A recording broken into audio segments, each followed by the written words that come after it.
2 linggo nang matuma. Hindi naman ito taong namin galing na butas. Malaki na ang nalulugi sa seafood vendor na si Eva Velasquez mula nang magkaroon ng oil spill sa Manila Bay.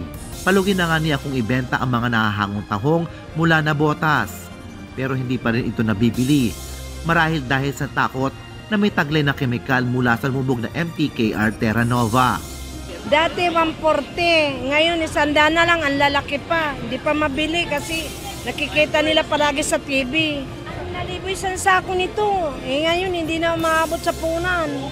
Yung binabayaran namin minsan nagagalit pa kasi hindi na kami nakakakompleto sa chismis na hindi naman totoo. Sa ngayon patuloy ang pagkuha ng Department of Agriculture at Bureau of Fisheries and Aquatic Resources ng samples mula sa iba't ibang seafoods sa Region 3, Calabarzon at National Capital Region.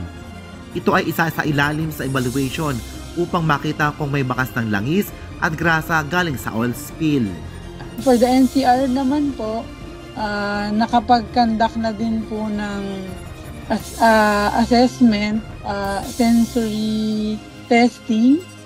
At so far naman po ay nakapasa naman po lahat po ng bayan sa Manila. So yung pong Navotas, Las Piñas, aka po sa Parañaque. So lahat naman po ay nakapas doon sa sensory evaluation na kinandak po.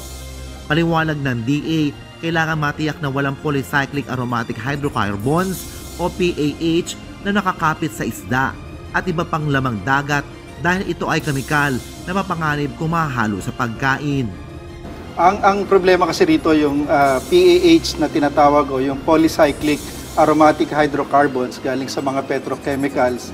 So lalo na yung mga shellfish natin, yung tahong, talaba, itong mud crab, blue crab, at saka yung mga clams.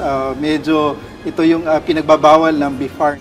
Sa mga samples na nakuha mula sa bayan ng Tasa at Naik sa Cavite, walang bakas ng petrochemical contamination, kaya safe pang mangisda at kumain ng huli sa mga lugar na ito. Ngunit ayon sa DA, sa mga lugar na nakitaan ng oil slick ay pinapayo nilang huwag munang kainin ang mga lamang dagat. In general, sa mga lugar na to, pinagbabawal natin. Ang delikado kasi rito yung food poisoning na pwedeng ma-experience ng ating mga kababayan. Kaya yun ang naging abiso ngayon ng Bureau of Fisheries and Aquatic Resources sa mga lugar na dito na nakakaranas ngayon ng oil spill. Hari Ilagan, UNTV, News and Rescue, Diyos ang aming sandigan, serbisyo publiko ang aming pinahalagahan.